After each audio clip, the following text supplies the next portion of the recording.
बोलेंगे ना, पहुंचाएंगे। आप कह सकते हैं, वर्तमान पीढ़ी कह सकती है, वर्तमान नौजवान कह सकता है। जो लोग मंदिर का विरोध करते हैं उन्हें माफ नहीं किया जा सकता। योगी मुख्यमंत्री ने जनसभाएं कर कहा, नापाक मंसूबे रखने वालों को जनता देगी मुंहतोड़ जवाब। बीते एक दशक में प्रधानमंत्री नरेंद्र मोदी के नेतृत्व में जो विकास हुआ है, ऐसा विकास आजादी के बाद आज तक नहीं हुआ। कुछ मनुवादी ताकतें अपने मतलब से सत्ता के लालच में विरोध करके सत्ता में आने की कूट रचना कर रहे हैं। ऐसे लोगों को जनता माफ नहीं करेगी। ऐसे नापाक मंसूबा रखने वालों को जनता आगामी 13 मई को मुंहतोड़ जवाब देगी। यह बात मुख्यमंत्री योगी आदित्यनाथ ने मंगलवार को मिश्रिख लोकसभा और सीतापुर लोकसभा क्षेत्र में चुनावी जनसभाओं को संबोधित करते हुए कही। इस दौरान उन्होंने मिश्रिख लोकसभा सीट के प्रत्याशी अशोक रावत और सीतापुर लोकसभा सीट के प्रत्याशी राजेश वर्मा के पक्ष में वोट देने की अपील की। उन्होंने कहा, आज के पहले किसान भूखमरी के कगार पर था। भाजपा सरकार ने किसानों को उनकी फसलों का उचित मूल्य देने का काम किया। बुनकर महिलाएं तथा हर व्यक्ति को सम्मान से जीने का दर्जा प्रदान किया है। उन्होंने कहा, जो लोग मंदिर का विरोध करते हैं उन्हें कभी माफ नहीं किया जा सकता। ऐसे लोगों को समय आने पर भगवान श्री राम और श्री कृष्ण के भक्त करारा जवाब देंगे। इंडिया गठबंधन को देश की बीमारी और समाजवादी पार्टी को गुंडों और माफियाओं की पोषक पार्टी बताते हुए मुख्यमंत्री ने कहा कि समाजवादी पार्टी के नेता माफियाओं की मौत पर घड़ियाली आंसू बहा रहे हैं।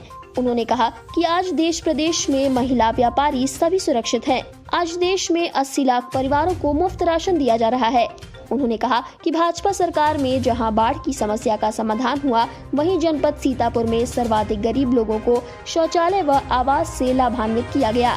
मुख्यमंत्री ने जिले में की गई विकास योजनाओं तथा आगे आने वाली योजनाओं के बारे में विस्तृत चर्चा की। उन्होंने गाजर में बाढ़ से बचने के लिए बंधे का निर्माण व विकास योजनाओं को लागू करने की वादा किया। जनसभाओं में क्षेत्रीय अध्यक्ष कमलेश वर्मा, जिलाध्यक्ष राजेश शुक्ला, MLC पवन सिंह चौहान, जिला पंचायत अध्यक्ष श्रद्धा सागर, विधायक रामकृष्ण भार्गव, ज्ञान तिवारी, वरिष्ठ नेत्री नीरज वर्मा, स्वामी विद्या चैतन्य जी, नारायण दास जी, स्वामी देवेंद्रानंद सरस्वती, स्वामी संतोष दास, भाजपा नेत्री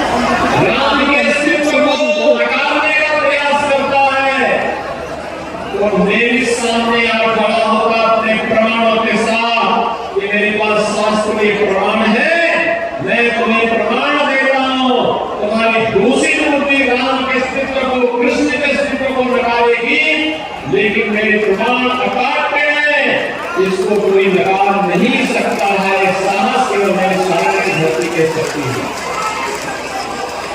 बहनों भाइयों, एक फैशन सा बन गया है भारत की सनातन संस्कृति को गाली देने की, प्रभु राम और प्रभु कृष्ण के अस्तित्व को चुनौती देने की। और इसके बारे में मैं केवल यही कहूंगा कि विनाश काले विपरीत बुद्धि, जब किसी की बुद्धि विपरीत होती है तो प्रभु सत्ता को चुनौती देता है, सनातन धर्म को गाली देता है और आपकी आस्था के साथ खिलवाड़ करता है। ये हिंदुस्तान है, यहाँ की किसी परंपरा केवल यज्ञ हवन तक अपने आप को सीमित नहीं करती थी, केवल अपना व्यक्तिगत आध्यात्मिक साधना तक सीमित नहीं रहती थी। शांति काल है तो शास्त्र का चिंतन करता रहा है, और विपत्ति काल रहा है तो शस्त्र का संधान भी करता रहा है। शस्त्र और शास्त्र की भूमिका बेहतरीन समन्वय है हमारा यही शरण है, जिसके कारण मूर्त रूप से जमीनी धरातल पर उतर आएगा। बहनों भाइयों, यहाँ के हजारों नौजवानों को, यहाँ के व्यापारियों को, हजारों नौजवान और व्यापारियों को यहाँ पर एक नया रोजगार का सृजन होगा। अपने आप में लाखों लोगों को अपने आप में यहाँ आमंत्रित करने का भाग्य मेरी शरण बन जाएगा। और बहनों भाइयों, यह कार्य केवल वही कर सकता है जो प्रभु की सत्ता पर विश्वास करता हो, राम का भक्त हो, कृष्ण का भक्त हो, भारत भक्त हो, राष्ट्र भक्त हो, वही ये काम करेगा। वो काम ये काम वही कर सकते जो प्रभु सत्ता को चुनौती देते हो। राम को नकारते हो, कृष्ण को नकारते हो, राष्ट्र नायकों का अपमान करते हो, साधु संतों के प्रति अपमानजनक टिप्पणी करते हो, राम भक्तों पर गोली चलाते हो, आतंकवादियों के मुकदमे को वापस ले रहे हो। मोदी जी के नेतृत्व में आज एक नया भारत का दर्शन प्रदेश कर रहा है। और बहनों भाइयों, आज तीसरे चरण का मतदान भी हो रहा है। 2 चरण पहले सत्ता हो चुके हैं। 2 चरण में 191 सीटों पर चुनाव हुआ। तीसरे चरण में 94 सीटों पर फिर से चुनाव हो रहे हैं। यानी आज के बाद आधा चुनाव संपन्न हो चुका होगा।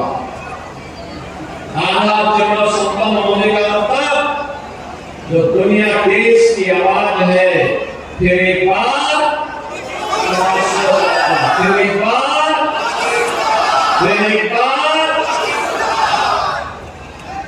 ये जो 400 पार का जो लक्ष्य है भाइयों, यह नजदीक आ चुका है। और इसके लिए आप सबको लगना पड़ेगा। अस्थियों ने भी देवताओं के लिए शस्त्र का संधान करने का काम किया था। तो बहनों भाइयों, ये सनातन विरोधी, ये प्रभु राम और प्रभु श्री कृष्ण की सत्ता को चुनौती देने वाले कहां पे रह जाएंगे? आज अपनी हार को सुनिश्चित देकर के ये फिर से राम के अस्तित्व को चुनौती देने लग गए हैं। क्या उसको स्वीकार करेंगे? क्या प्रभु राम के अस्तित्व को चुनौती देने वालों को स्वीकार करेगा क्या भारत?